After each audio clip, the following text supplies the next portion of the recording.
The Drew Carey Show. My casting director, Mark Sachs, came to me and said, I've got... Because it was actually a great role to play. A lot of times in comedies or sitcoms, you're the straight girl to the funny guy. You know, the funny guy gets all the, you know, and you're just like the girlfriend that's like, wait a minute, honey.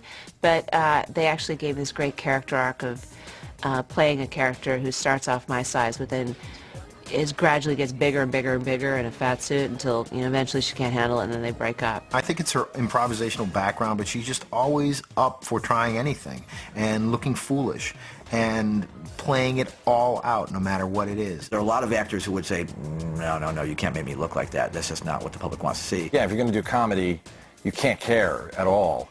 But it's just so rare to see someone sort of healthy about themselves in that way that they'll go make themselves 100 pounds heavier on network television. You're making a big mistake!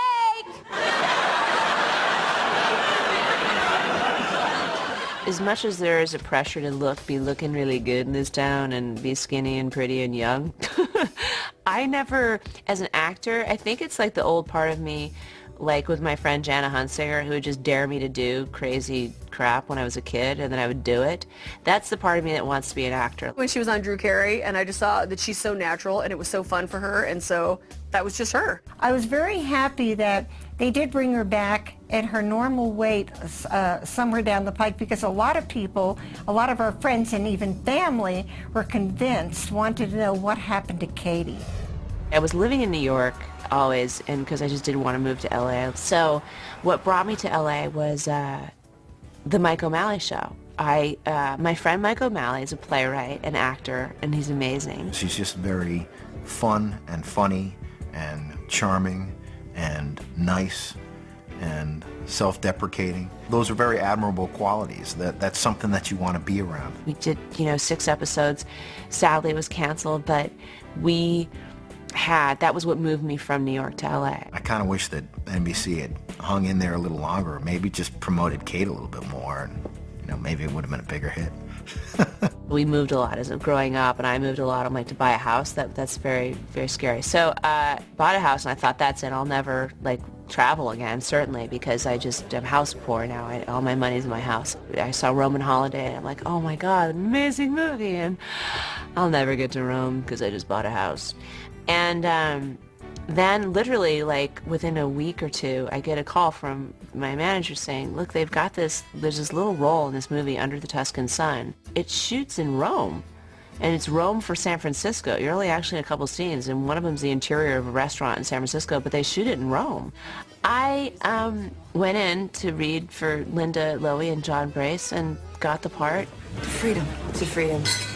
And they couldn't have planned my vacation better. They had me work one day at the beginning of the trip and one day at the end of the 2 weeks. And so in the interim, I had friends over, I traveled all around, and it was an amazing experience. And that was when I first met Linda Lowy, who also cast Grey's Anatomy. Television is where she was able to make a quick impact on people.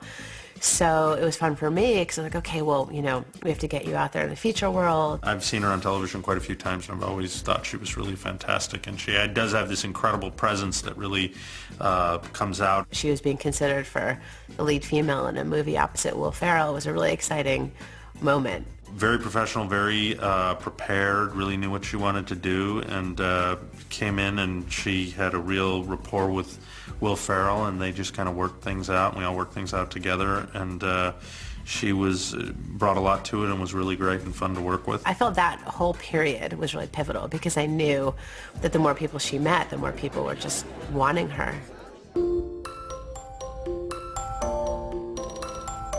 They called me and I said, oh, okay, it's this new show, Grey's Anatomy. It hasn't aired yet, but they're 8 episodes in. It's for a recurring role, 5 episodes. And I went, I got the sides. They were great, really funny, strong, smart.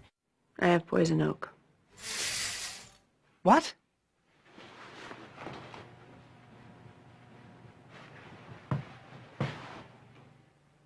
You do indeed have poison oak. I went in to read for Linda and Shonda Rhimes and Peter Horton. I don't know if Betsy was in there at that time. Linda had been a big fan of Kate's in the past and had cast Kate actually in Under the Tuscan Sun. And we all knew Kate from Under the Tuscan Sun, but never really put 2 and 2 together to get 5, which is kind of what we got, because Linda brought both Sandra Oh and Kate Walsh in, who played lovers in Under the Tuscan Sun, and we ended up with both on the show. She was going to be sort of like the witch on the broom, you know, coming through and messing up Derek and Meredith's world. Shepherd? And you must be the woman who's been screwing my husband.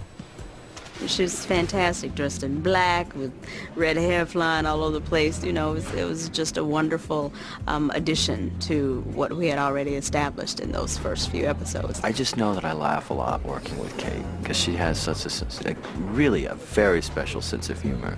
And it's funny because a lot of actors that are playing dramas, they don't have that, and she's really this close to doing stand-up. She's always been very supportive to me. You know, I came in after her and into the show, and so she was so generous with her time and her ear, and I think we had a couple things in common in terms of our process. She was a little bit ahead of me, so it was nice, like a big sister. I think poor Kate, we called her one day and said, can you come over to our office? It's really important, but just don't tell anybody. And I think she thought we were going to hit her over the head with a shovel or something. You're like, the boss wants me. Uh-oh. You know, it's like the old guilt, I don't know, from every prank I've done in school. I remember the look of relief on her face when she realized that she wasn't being eaten by sharks on the show or something really, really horrifying, that it was actually something really good. And she immediately was very excited about it and very gung-ho, and we then quietly went about starting to plan the show. You think you're gonna go there and do what? Wear jeans, walk on the beach, dance in your underwear? Maybe I'll dance naked. I am changing my life. It was exciting for all of us. And it was, of course, a risky venture. You're like, well, what happens? You know, I'm on a hit show. But it also felt like the right time. Again, I never got into this business as a business. You wanted change. This is it. Yeah. This is it. I mean, she takes her work seriously, she takes her acting seriously, she takes her craft seriously, but all the other hoo-ha that surrounds it, she doesn't take too seriously, which is a very, very healthy way to live. If private practice doesn't work, and if that's the end of the road for this character, well, then I guess that's the end of it, and I'll go play something else. But it's been an amazing ride. If I hadn't been here today, if you'd had someone else, that girl would have died delivering her baby. I saved her life. I saved your asses. And I'm here to stay.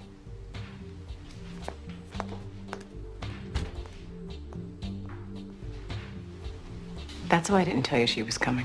Everybody loves to play. They're all theater actors. We've all done theater and love it and really do show up to play. I was knocked out by her. I mean, like, I met her and I thought, okay, this is why this is your life. This is why everything's happening right now. I mean, if you're going to trust someone to create more of what the audience loves and more of what's going to turn them on artistically, Kate's your girl. You know, she was always the most passionate and not afraid to take a stand, and she's just one of the funniest, most talented people any of us know. I work with an acting coach. Her name's Kim Gillingham, and she's amazing, and she does this a type of process, a method called dream work, which is very kind of Jungian, where it sounds kind of kooky to describe, but you know, you sort of see the whole film or the whole script as a dream, and every character in the dream is a part of yourself, and what are you learning from it? Kind of keep it going, the motor going, and keep connected, so you're just there, you know,